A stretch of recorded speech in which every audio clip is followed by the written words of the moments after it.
you have this riff that you go on that I really enjoy, which is kind of guest-driven concepts versus chef-driven concepts. Can you explain that for people who don't know? When a restaurant is built on some chef who picked herbs at Alinea, so now he gets his own restaurant, even though he doesn't know how to cook his own food. Right. It's focused on this person, and they can do a dish with 20 components and put fruit, all kinds of fruit and savory dishes. This is for him. It's for him to build his brand, to feed his ego, to feed his Instagram, maybe get a TV show. It's not about who's eating there.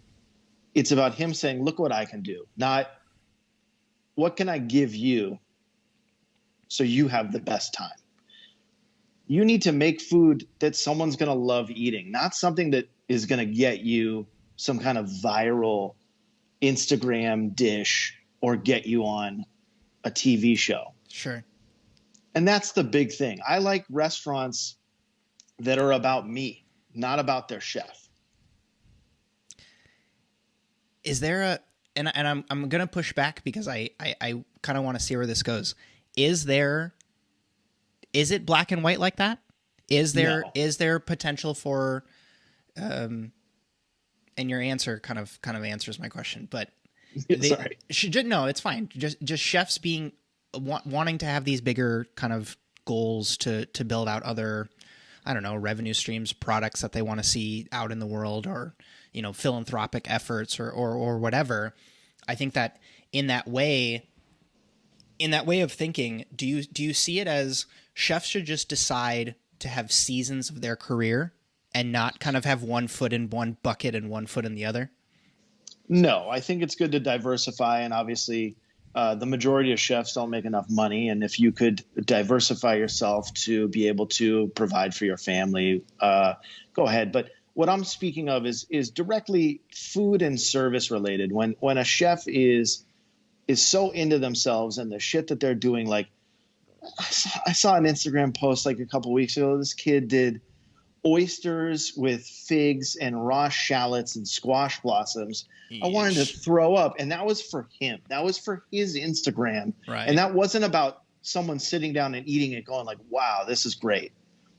That's where, if you are cooking great food and you want to be on a TV show or you want to do a cookbook, whatever, that's great. But if you're sacrificing the guest experience for your own betterment, I'm out. I'm secretly satisfied that I pushed back, because that is a much more satisfying answer. All right, and just, I think that we do see it way too often when it doesn't need to be done, of people just deciding that there needs to be a second one.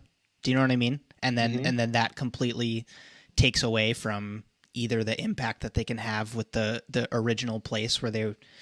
Because oftentimes too, I'm sure we both can point to examples of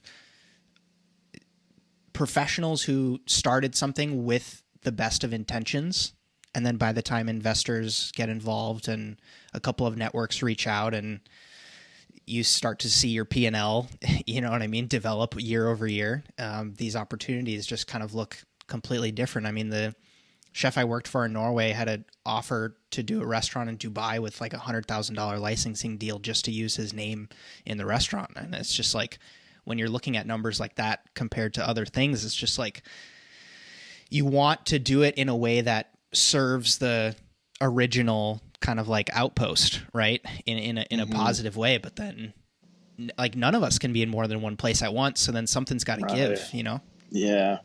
That's also super difficult. You have pride in your name and what you've created, and if it's just a licensing deal and you have no control, really. He didn't take it, by the way, in smartly, and I'm glad that he didn't. Yeah. But you know. Yeah, I mean that's another thing. And I always think about Wolfgang Puck in this regard, where I mean the guy's got 1 billion restaurants, but here in LA, pre-COVID, if you're in one of his restaurants, there's a very good chance he'll be walking around the dining room. Sure. He's not on the line. He's not cooking anything. He hasn't done that in a long time. But He's still in the restaurants. Right. And he's still standing at the pass, looking at food going out, making sure everything's okay.